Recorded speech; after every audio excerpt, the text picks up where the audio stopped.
Segundo domingo después de Epifanía. Lectura de la epístola del apóstol San Pablo a los Romanos. Hermanos, tenemos dones diferentes según la gracia que se nos ha dado. Unos la profecía según la medida de la fe, otros el ministerio para servir, otros la enseñanza para enseñar, quien el de exhortación para exhortar, quien el de dar con sencillez, el que preside hágalo con solicitud, el que hace obras de misericordia hágalas con alegría. Vuestra caridad sea sincera, aborreced lo malo, aplicaos a lo bueno, amaos mutuamente con fraternal amor, anticipándoos y honraros unos a otros. Sed diligentes sin flojedad, fervorosos de espíritu, pues servís al Señor. Gozaos con la esperanza, en la tribulación, sed sufridos en la oración, perseverantes, socorred las necesidades de los fieles, ejerced la hospitalidad, bendecid a los que os persiguen, bendecid y no maldigáis. Alegraos con los que se alegran, llorad con los que lloran, vivid en armonía, no ansiéis grandezas, sino acomodaos a lo que sea humilde. Continuación del Santo Evangelio según San Juan. En aquel tiempo celebráronse unas bodas en Caná de Galilea, y estaba la madre de Jesús allí. Fue convidado también Jesús con sus discípulos a las bodas, y llegando a faltar vino, la madre de Jesús le dice: «¿No tienen vino?». Respondióle Jesús: «Mujer, ¿qué nos va a ti y a mí? Aún ha llegado mi hora». Mas su madre dijo a los que servían: «Haced cuanto él os dijere». Había allí 3 cántaros de piedra destinados a las purificaciones judaicas, en cada uno de los cuales cabían 2 o 3 metretas. Y les dijo Jesús: «Llenadlos de agua los cántaros». Y los llenaron hasta el borde. Y les dijo Jesús: «Sacad ahora y llevad al maestresala». Y así lo hicieron. Y luego que gustó el maestresala el agua hecha vino, como no sabía de dónde era, aunque los sirvientes lo sabían, porque habían sacado el agua, llamó al esposo y le dijo: «Todos suelen servir al principio el buen vino, y cuando ya han bebido bien los convidados, entonces sacan el más flojo, pero tú has reservado el bueno hasta ahora». Esto fue el primer milagro que hizo Jesús en Caná de Galilea, y manifestó su gloria, y creyeron en él sus discípulos. En el nombre del Padre, del Hijo y del Espíritu Santo. Amén. Ave María Purísima, sin pecado concebida. Estimados hermanos, en este milagro de Caná, primero que fue hecho en ese momento de un matrimonio, o sea que Jesús santificó este matrimonio con su visita, con su presencia, y es la manera de decir que el matrimonio es algo santo, es algo bueno, y que Dios lo hizo para el bien de la humanidad. Así que desde que creó a Adán y Eva, pues sí, hizo el matrimonio, pero ese matrimonio todavía no era un sacramento, era simplemente un matrimonio natural, como pueden tenerlo hasta hoy aquellas personas que no son católicas, que viven en el paganismo, que se pueden unir, se pueden casar, pero ese matrimonio es un matrimonio natural.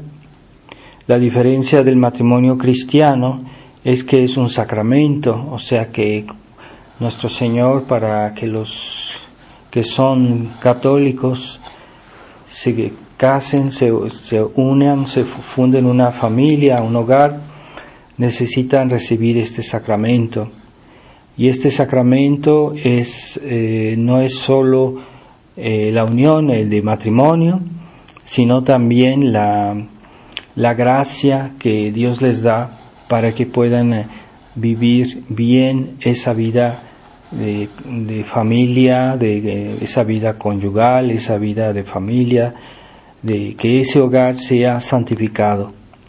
Así que las personas que están casadas por la iglesia, porque hoy ya se ha difundido mucho la unión libre, al punto que ya mucha gente ve eso como normal, y cuando están unidos no les parece muy importante o muy necesario a regularizar su situación, sino que continúan así como si fuera algo normal, pero ese hogar no tiene la bendición de Dios, y eso recae también sobre los niños, que cuando el hogar no está bendecido, pues también los niños no están bendecidos. Y esa es una tristeza ver cuántas personas viven hoy así. Y lo peor es que a veces se separan para volverse a unir con otra persona, y así pasan su tiempo. Y eso pues es un abuso muy grande, y todo recae sobre los niños, que no reciben ni el ejemplo, ni las gracias que deberían recibir, ni el apoyo que normalmente deben recibir de sus padres, porque a veces si los padres se divorcian, pues el niño va a ir con otro papá o con otra mamá, y no es su papá ni su mamá. Entonces todo eso es artificial, y los niños necesitan un hogar que sea realmente su familia, el que estén realmente sus papás, y que haya una estabilidad, que haya la gracia del sacramento, que les ayude a vivir bien su vida familiar, y que los niños pues tengan ese afecto que también es natural, que viene del papá, de su verdadero papá y su verdadera mamá. Los niños necesitan estabilidad para poder crecer de una manera armoniosa, de una manera equilibrada, no solo humanamente, sino sobre todo espiritualmente, y para que haya una vida virtuosa, una vida de gracia, se necesita que la familia sea un ejemplo, los papás sean un ejemplo, y que vivan según Dios. Entonces esa santidad del matrimonio pues hoy es olvidada, y muchos padres viven, aunque estén bien casados, aunque estuvieran bien casados por la iglesia, no viven muy conscientemente su vida cristiana. Así que aun si están casados bien, a veces no toman en cuenta las gracias que tienen de estar casados bien por la iglesia. Así que si no ven por qué Dios hizo el matrimonio, con qué fin, pues cómo lo van a hacer, cómo lo van a lograr bien. Entonces la gran ilusión hoy es que piensan que el matrimonio es sobre todo para que los padres sean felices, y que la ayuda mutua entre los esposos y la armonía entre ellos sea como lo principal. Y esto no es de verdad, porque Dios hizo el matrimonio para la procreación, para tener hijos. Así que desde el primer instante que creó a Adán y Eva, ya les había destinado que fueran pues padres, ¿verdad? Que tuvieran hijos. Así que la vida conyugal está hecha para tener hijos, no es solo para los papás, es la vida es sobre todo para la procreación. Y el amor entre los esposos es algo bueno, pero debe estar sometido a esa finalidad de la procreación, de tener hijos, porque esa es la manera que Dios quiere que el cielo se llene es lo que debería ser, que haya muchos habitantes en el cielo, y que entre más seremos en el cielo, pues más felices seremos. En el cielo, entre más personas haya, más felices seremos todos. Así que Dios quiere que haya muchas familias numerosas, y como ya se ha olvidado que sobre todo es el fin del matrimonio son los niños, son los hijos, pues entonces los padres, si no evitan los hijos, por lo menos tratan de limitar el número y tratan de tener pocos hijos, y eso no es el deseo de Dios. Así que Dios quiso que hubieran familias numerosas, y la Iglesia siempre ha aconsejado, siempre ha animado a los papás a tener muchos hijos, ¿verdad? Esto es lo que hoy la gente tiene miedo por razones económicas, por razones egoístas, y hasta prefieren tener animales en lugar de niños. Pero si esta obligación de tener hijos llega al punto que si, por ejemplo, dos personas resolvieran casarse, pero antes de casarse hacen el propósito de no tener hijos, ese matrimonio es inválido y ese matrimonio no vale, porque han puesto un obstáculo al fin principal. Entonces, la vida de los esposos sobre todo debería estar orientada al bien de los hijos, y el amor entre ellos y la convivencia entre los papás pues está subordinado al bien de los niños, al bien de la procreación. Así que es por eso que el divorcio no se puede justificar, porque no se puede, porque primero Jesucristo lo dijo así, Dios lo dijo así, así que Dios cuando hace algo sabe por qué. Así que si los papás no pueden separar lo que Dios unió, ¿verdad? Lo que Dios sancionó es esa unión entre un hombre y una mujer que es para siempre. Entonces, por eso el matrimonio es entre un solo hombre y una sola mujer, para que haya más armonía, y es indisoluble, es decir, que nunca en esta vida se puede disolver, sino hasta que la muerte los separe, ¿verdad? Como se dice siempre, hasta que la muerte los separe. No es un capricho, es así, es la voluntad de Dios. Y si uno de los esposos llegara a morir, pues el otro sí podría casarse, ¿verdad? De nuevo, si quisiera, sin pecar, sin hacer pecado. Entonces, esa unidad en la familia es no solo el fruto de un esfuerzo personal, porque hay personas que se esfuerzan por hacer bien las cosas y por portarse bien, pero es también el fruto de la gracia del sacramento, esa gracia que hace que sea más fácil practicar algo, ¿verdad? Entonces, si nosotros hemos recibido el bautismo, ese sacramento nos da la gracia de poder practicar la vida cristiana de una manera más fácil y con más ayuda de Dios, y tenemos todas las gracias y las virtudes para vivir esa vida cristiana. Así que cuando Dios da una vocación, pues también da los medios. Así también las personas que se casan tienen medios, gracias especiales para poderse entender entre ellos, para poder dirigir a los niños, para poderlos educar. Tienen esa gracia de Dios. Entonces deben usarla, porque hay personas que se desentienden de la educación de los niños y no tratan de ayudarlos a crecer en la vida cristiana. No es una cuestión de simplemente alimentarlos y vestirlos o de llevarlos al catecismo. No, es sobre todo el gran trabajo de los papás de todos los días, es la educación de las virtudes de los niños.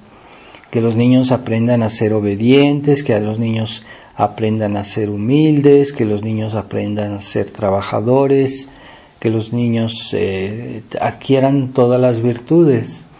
Y eso no es así que sea algo que se hace solito. No, es por la supervisión de los papás. Los papás deben estar atentos a los hijos para conocerlos bien, para darles un consejo, para darles el ejemplo. El ejemplo tiene mucha importancia porque hay niños que si ven que sus papás no hacen lo que les piden, pues eso destruye todas sus convicciones de los niños. Así que hay que darles el ejemplo y estar al pendiente de cómo se comportan los niños. No hay que ser opresivos, porque hay papás que son muy opresivos o muy posesivos, y los niños pertenecen a Dios. Los papás tienen el cuidado de los niños, son sus hijos, claro, pero no les pertenecen de una manera estricta. Los niños pertenecen a Dios, así que los papás deben tratarlos no como su propiedad, pero sí como sus hijos, con cariño, y tratar de darles esa educación de las virtudes, ¿verdad? Y a veces los papás no quieren saber de los hijos, dicen que quieren que los dejen en paz, así dicen, que no quieren que les estén dando problemas. Entonces los papás no tratan de estar al tanto de cómo se comportan los niños, de cuáles son sus pequeños problemas, y tal vez darles un consejo, de ver cómo evolucionan en su manera de ser, y darles a los niños ese espíritu cristiano, que no es algo así decir pórtate bien y nada más. No, hay que explicar qué cosas, cómo hay que comportarse, hay que darles educación. Hay papás que ni siquiera les explican a los niños cuándo hay que dar gracias o cuándo hay que decir buenos días. Entonces los niños son como animalitos que crecen solitos y se educan solitos, así que eso no puede ser. Entonces los hijos también tienen deberes hacia sus papás, ¿verdad? Como nos dice el catecismo, los 4 deberes de los hijos hacia los padres son respeto, amor, obediencia y asistencia. Entonces, si los padres no los educan bien, no les inculcan las virtudes, pues no deben extrañarse que sus hijos no les tengan respeto, ¿verdad? Hay papás que tratan a sus hijos como si fueran sus amigos, pero eso no es un abuso, porque los papás no son los amigos de los niños, son sus papás. Entonces deben enseñar a los hijos a tratar a sus papás con respeto, ¿verdad? Con un respeto correcto, no como decía, un exceso de autoridad, pero no, un respeto normal, porque ellos representan a Dios.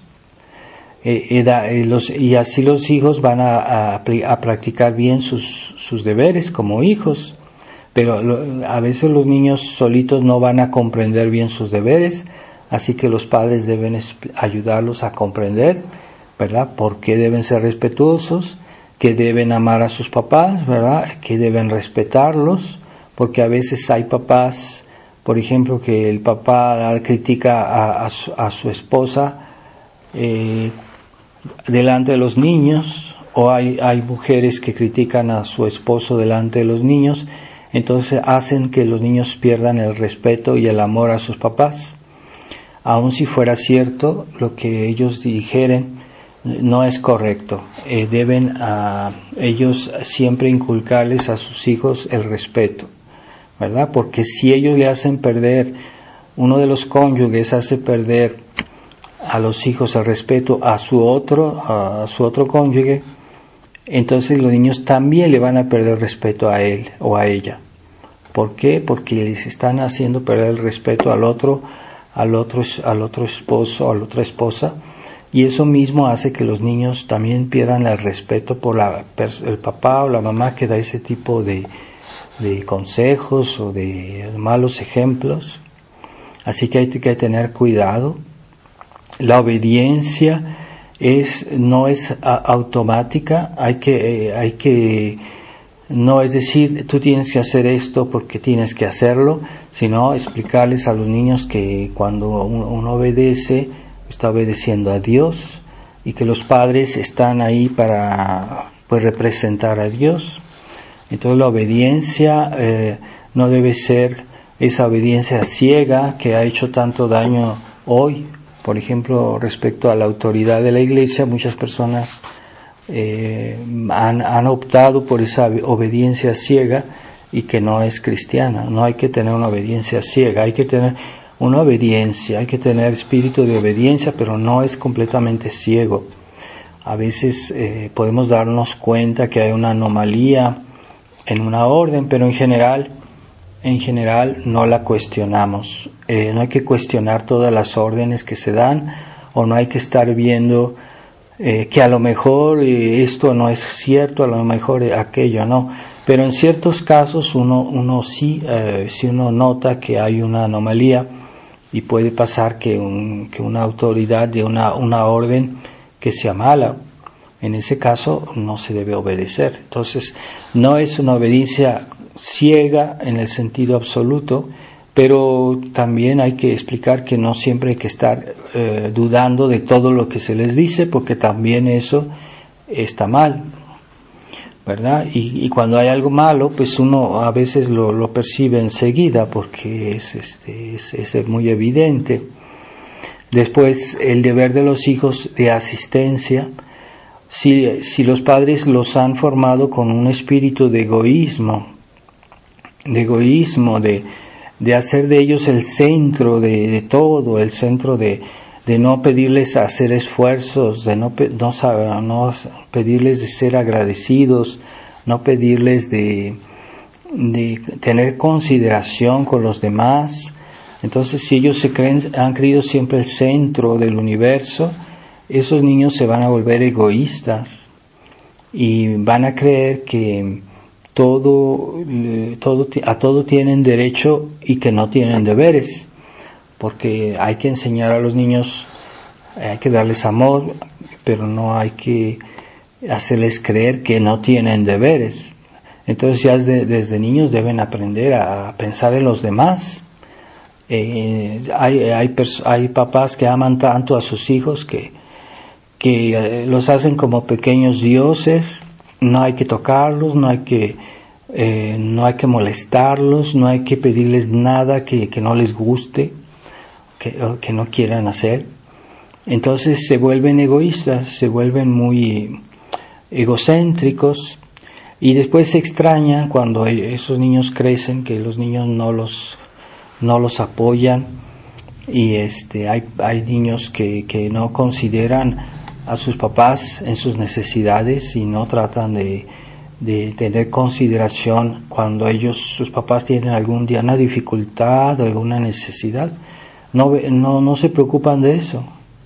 Y ya hoy las nuevas generaciones ven a los papás y incluso a todas las personas de una cierta edad, los ven como un estorbo, los ven como personas ridículas, y hasta se burlan de ellos, porque ellos creen que esas personas son un cargo, y los van a tratar con mucha dureza cuando ya los papás serán grandes.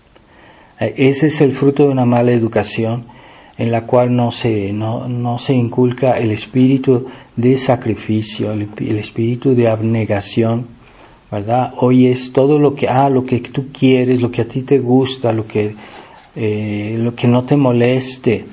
Bueno, hay cosas que no es porque queramos que le moleste a los niños, pero pues los niños deben aceptar ciertas cositas que son buenas y que aunque no les gusten, o que aprendan a ayudar a los demás, que aprendan a pensar en los demás, que no, cuando se sirven, pues no se sirvan de más porque hay otras personas en la mesa, y que tengan siempre consideración del prójimo. Entonces ese niño aprende a no ser egoísta, a no ser a no faltar a la caridad, y si no se les aprende eso, pues los papás verán las consecuencias el día que ellos ya estén ancianos, van a ver que sus hijos los van a olvidar. Después muchos se extrañan y dicen, ¿por qué mi hijo es tan ingrato? Pues muchas veces es porque los papás no supieron inculcarles el espíritu de respeto, de espíritu de piedad hacia gente mayor. Entonces hoy hay mucho de eso en la juventud, que ya no consideran a las personas grandes, si ven que una persona grande sube a un medio de transporte, no le van a ceder el lugar, aunque esa persona pues esté grande o enferma. Consideran que no tienen la obligación, ¿verdad? Entonces eso es el fruto de una mala educación, así que los papás a veces no son conscientes o no quieren simplemente hacer esfuerzos para educar bien a sus hijos, porque eso sí lleva tiempo, lleva mucho trabajo, mucha paciencia, muchas preocupaciones, pero al final los hijos les dan satisfacciones, les darán satisfacciones si están bien educados. Y no es todo por las buenas, porque hoy la educación moderna, la educación liberal, quiere hacer todo por las buenas. Como dicen muchos papás, tiene que salir de él. No, hay cosas que no saldrán de los niños porque no son capaces de pensar en todo. Por eso ellos tienen que recibir de los papás eso que ellos tal vez no puedan ni siquiera imaginar, ¿verdad? Entonces los papás tienen que adelantarse a esas cosas, y ya los hijos estarán bien educados. Pero así como la gracia del sacramento ayuda, también hay la gracia en los otros sacramentos. Así que también, así como Jesucristo le llevaron esta agua que pues ya se les había acabado el vino, y la Santísima Virgen le pidió a nuestro Señor de hacer este milagro. Y pues el agua, por su naturaleza, pues no tiene valor, es insípida, no tiene gusto, pero el milagro consistió en que esa agua se convirtiera en un líquido que es de valor, que tiene cualidades de sabor y que es un alimento. Así que esa transformación pues puede figurar la transformación de las almas, ¿verdad? Cuando Dios les da su gracia. Esa gracia que hace que una persona sea pues diferente, porque una persona que está en estado de gracia y una persona que no está en estado de gracia, hay una grandísima diferencia. Una es hijo de Dios, hija de Dios, y otra no. Y una persona que vive sin la gracia, pues es porque está en pecado mortal. Así que hay una gran diferencia entre una cosa y otra, y por eso nosotros debemos tener mucha estima de esa gracia. En el sacramento del matrimonio, pues la gracia del matrimonio hace la diferencia. Yo he casado a una familia que vivieron mucho tiempo sin estar bien casados, y me dijeron: padre, desde que nos casamos por la iglesia, todo es diferente y nuestra vida ha cambiado, ¿verdad? Ellos realmente han sido conscientes de la gracia del sacramento.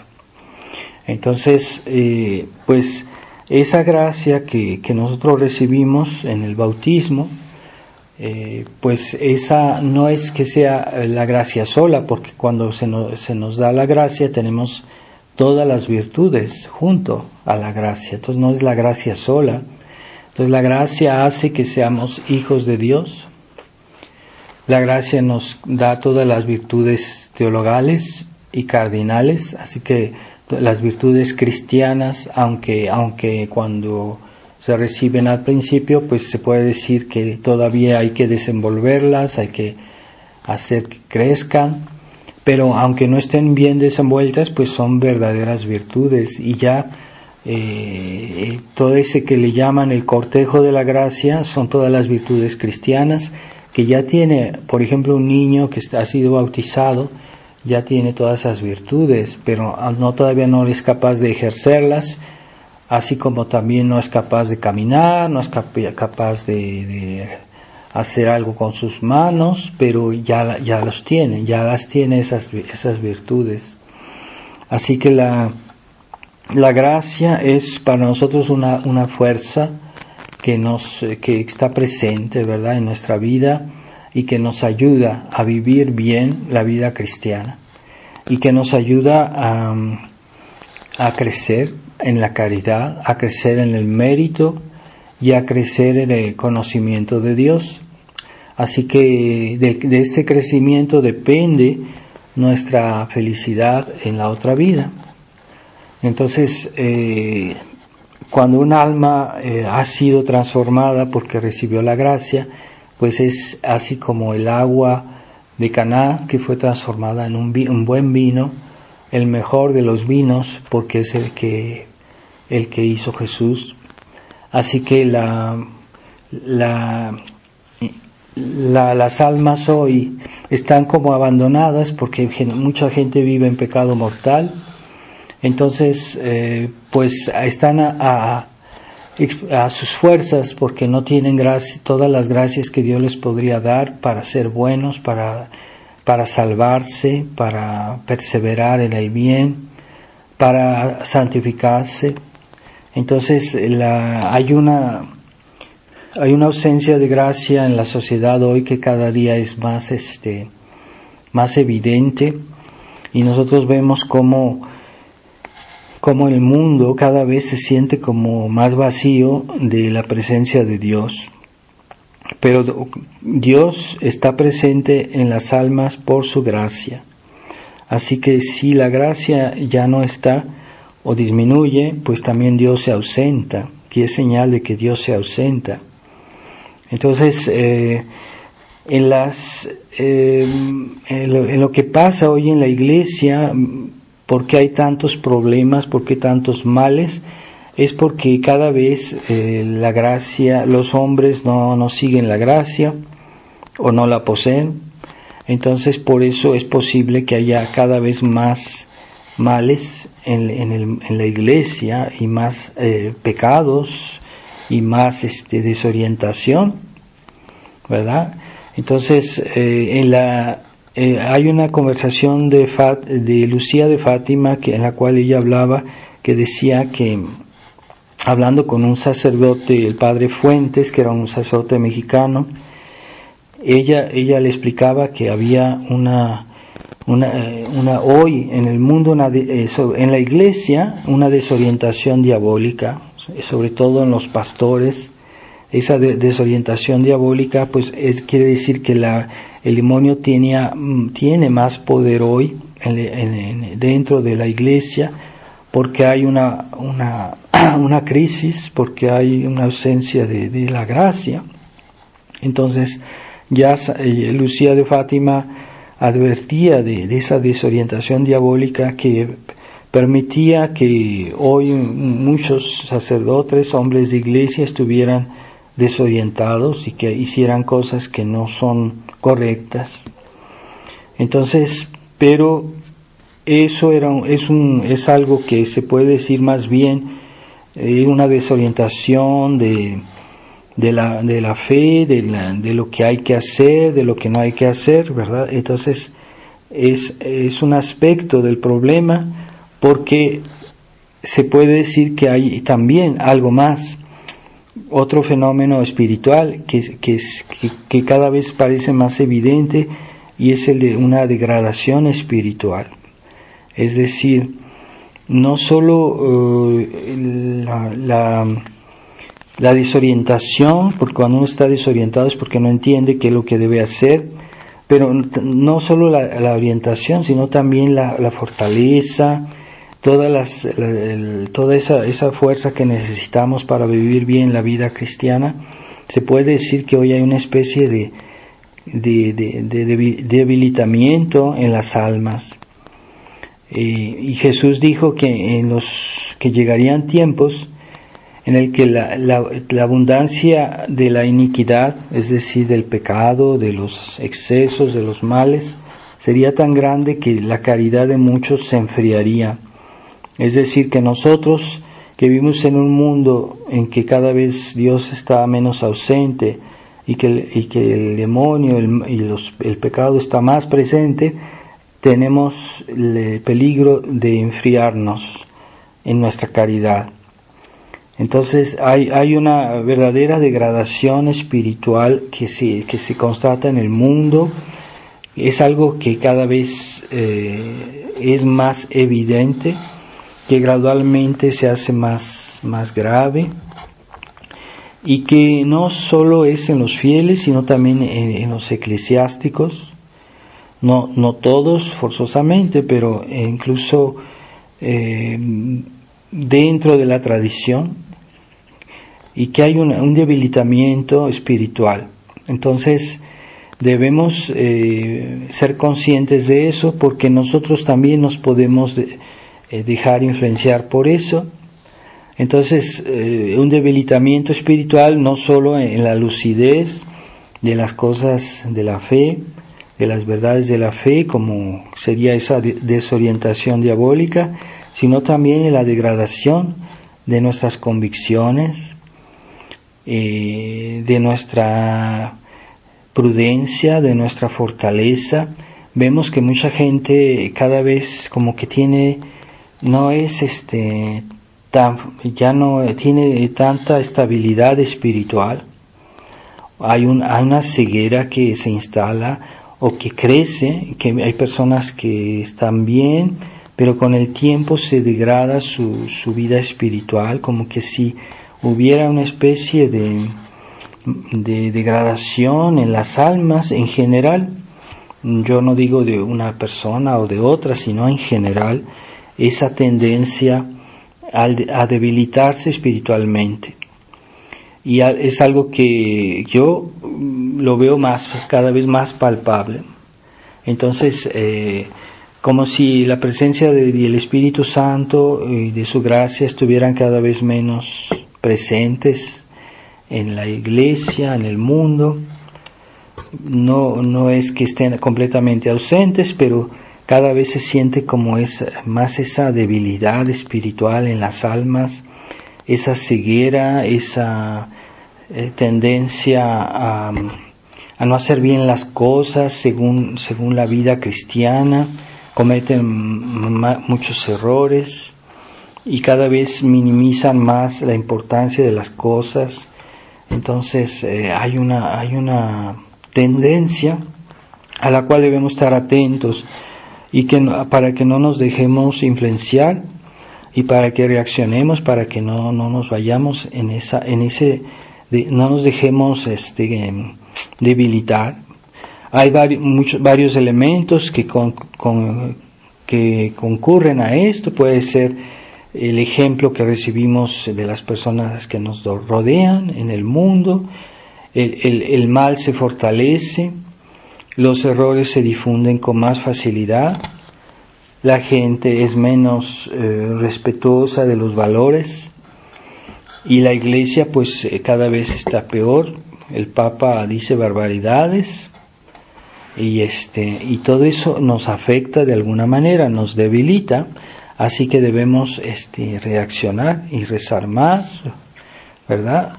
La Virgen dijo que en la Salet, aunque en la fraternidad ya están criticando las apariciones de la Salet, pero la Virgen dijo en la Salet, dijo que la iglesia sería eclipsada. Entonces estamos ciertamente viviendo eso. Pero ¿por qué la iglesia puede ser eclipsada? Pues porque ya ella no hace o ya no sentimos su acción en el mundo, porque hay obstáculos, porque no se le permite a la iglesia manifestarse. Entonces, ¿cuáles son las maneras habituales con que la iglesia actúa en el mundo?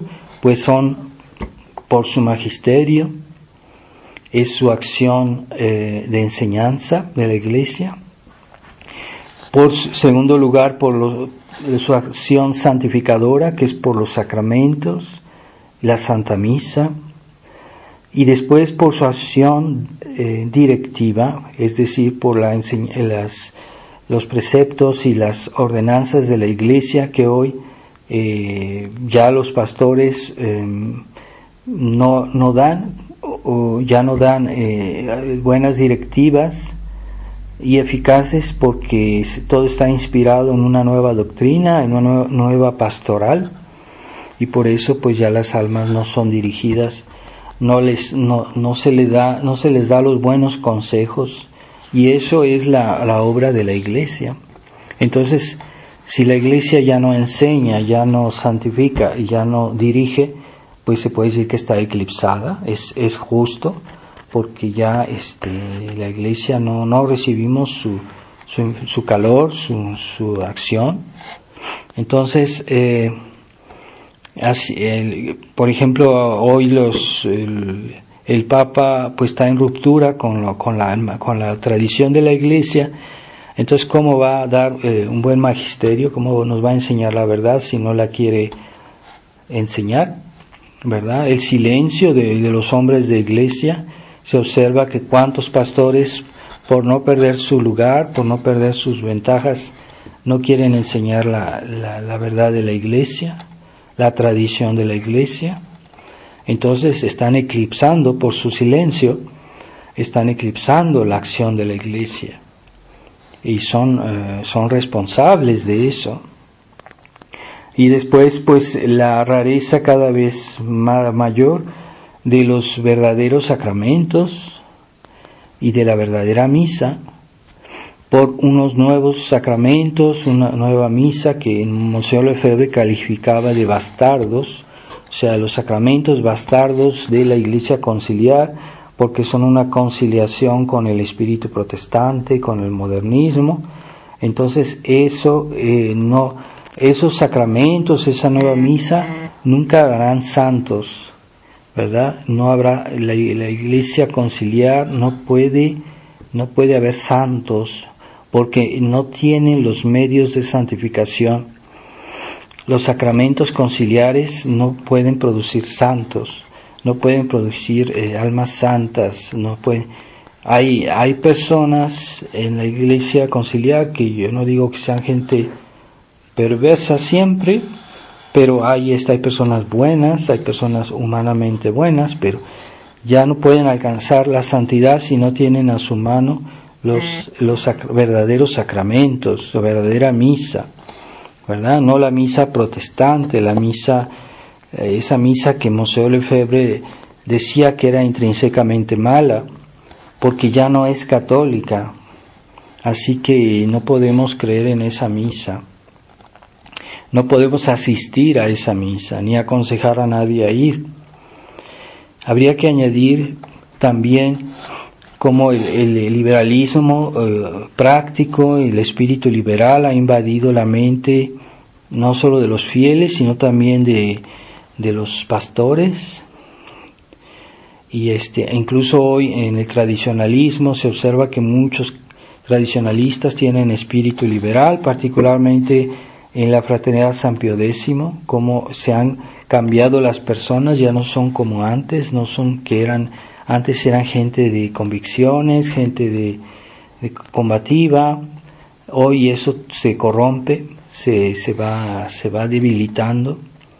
Entonces la ausencia de ciertos actos cristianos, todo eso debilita la presencia de la gracia en el mundo, ¿verdad? Si ya los católicos no son lo que deberían ser, entonces ya no dan ese testimonio de la vida, la presencia de Dios en el mundo. Entonces se puede decir que la Iglesia está eclipsada cada vez más, y de la sobreabundancia del pecado a nuestro alrededor también eso pesa sobre nosotros y nos oprime. Así que debemos tener mucho cuidado con que nosotros tengamos una vida de gracia intensa y que no nos dejemos influenciar por lo que nos rodea. Si hemos visto como en la historia, por ejemplo, de la fraternidad, como muchas veces yo conocí a muy buenos sacerdotes o incluso feligreses que eran un ejemplo, que eran personas excelentes y que después cambiaron, se fueron degradando a medida que la fraternidad iba cambiando y que se hicieron liberales. Y esas personas yo ya no las reconozco porque son diferentes, ya no son para mí un ejemplo, no son un ejemplo de virtudes, de santidad. Se han degradado y esa degradación está en marcha en muchas personas. Yo he visto muchas personas que cada vez son menos se ve que se están devaluando espiritualmente, que ya no tienen esas convicciones, que ya no tienen ese espíritu de prudencia cristiana, y porque se han vuelto liberales y que han adoptado la prudencia mundana, la prudencia liberal.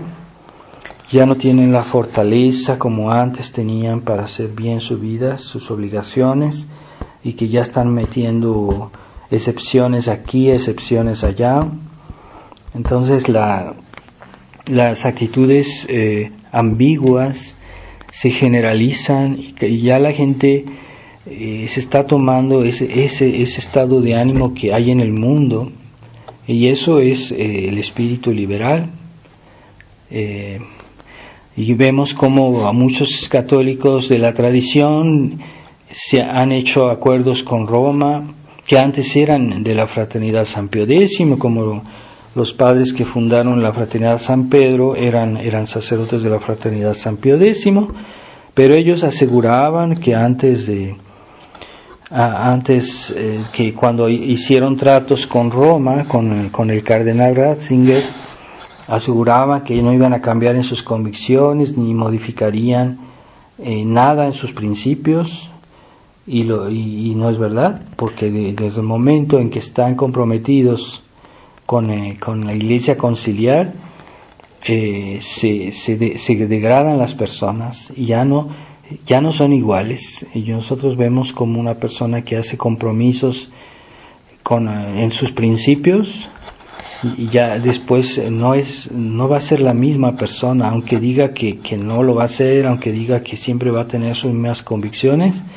Si en sus actos hay un compromiso con el concilio, con la Iglesia conciliar, por eso mismo ya están dañando su vida espiritual.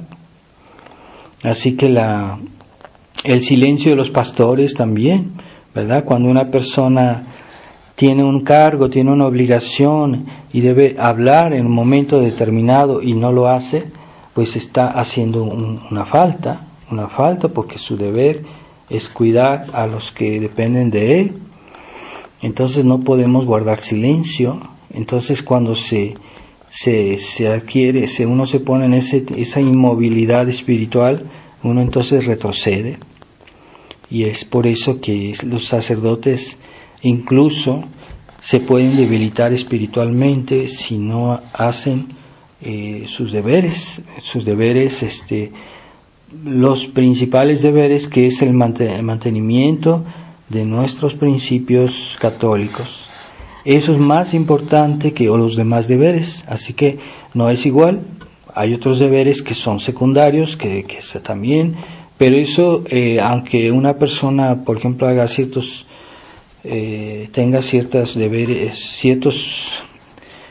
falta ciertos deberes secundarios, pues no lo debilita tanto como cuando hace compromiso con cosas que corresponden a nuestros principios cristianos, a los principios de la fe.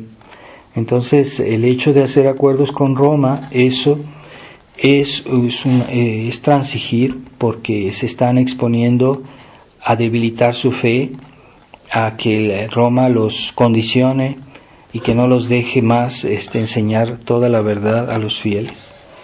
Y eso es un compromiso a nivel de los principios, ¿verdad? Es a nivel de los principios, se vuelve algo grave, y esas personas pueden perder el auxilio de la gracia porque se han comprometido gravemente con el mal.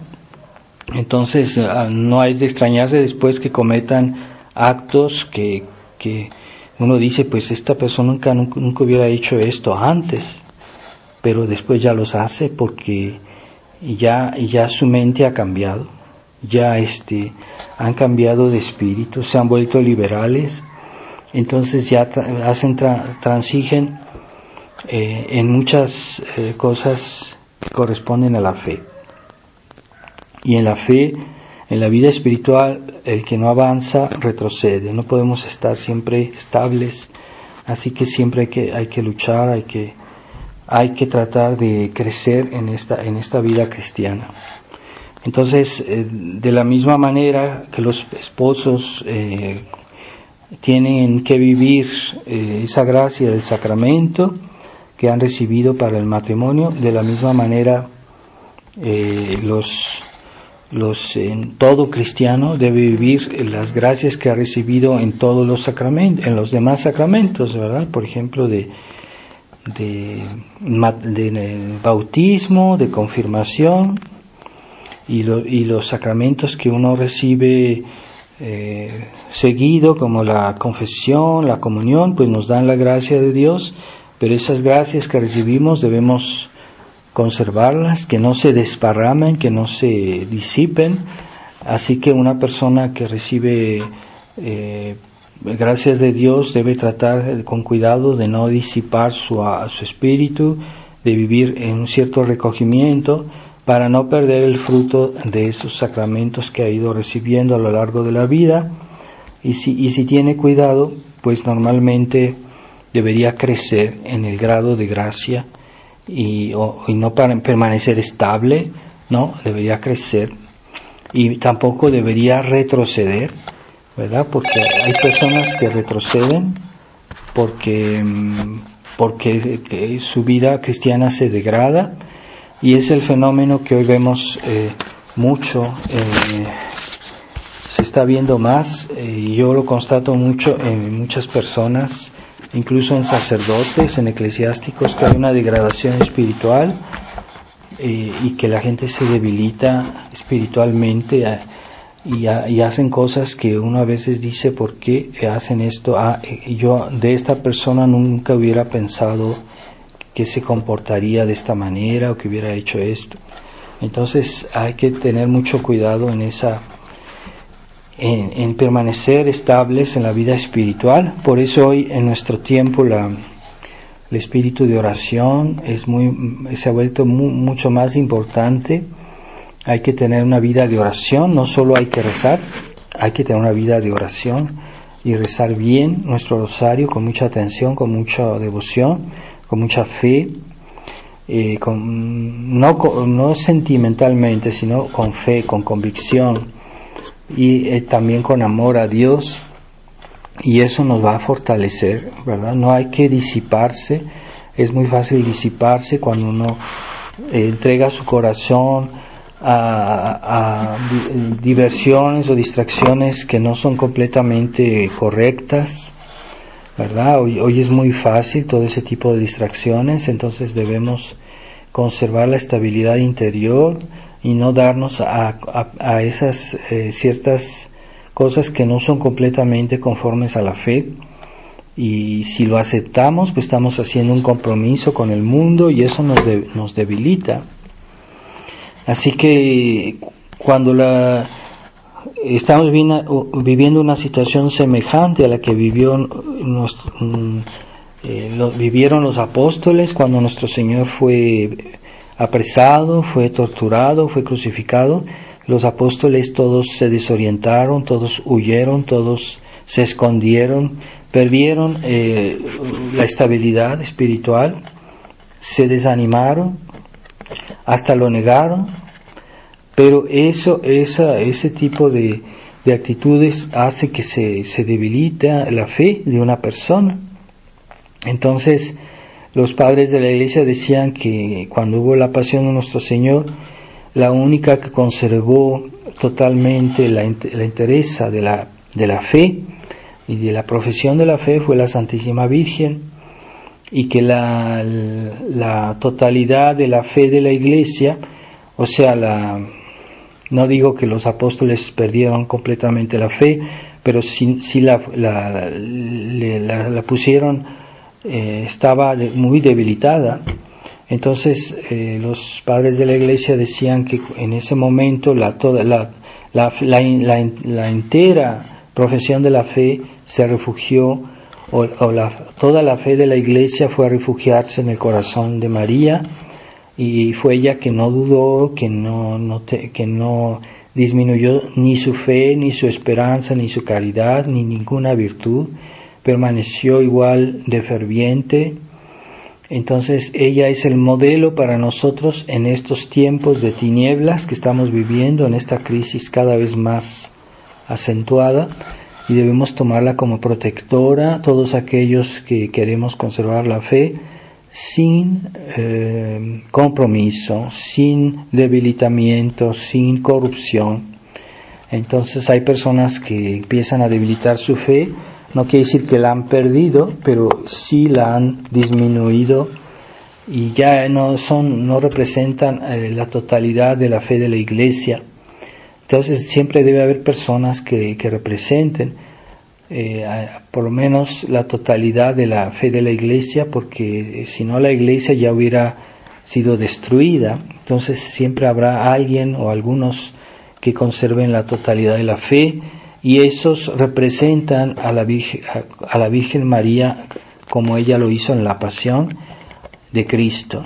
Y hoy estamos viviendo la pasión de la Iglesia, y también se necesitan que personas que hagan lo mismo que hizo la Virgen, en las cuales se refugie la totalidad de la fe de la Iglesia.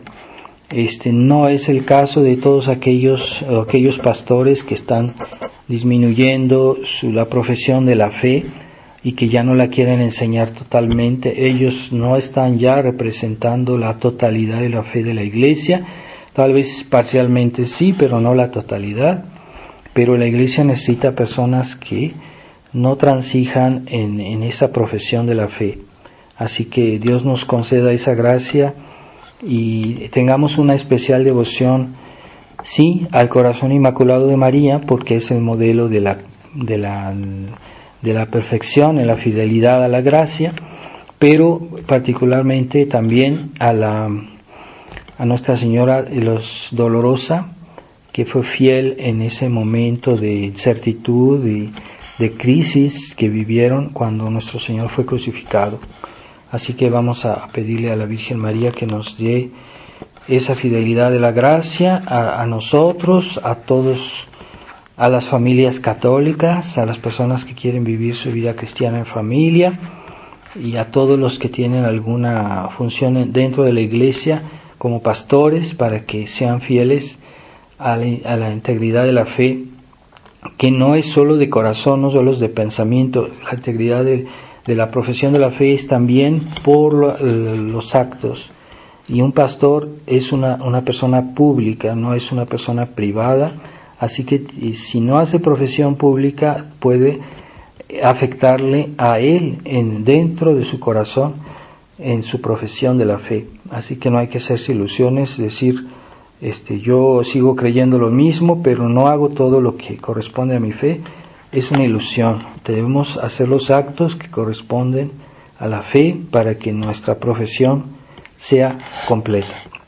Ave María Purísima, sin pecado concebida.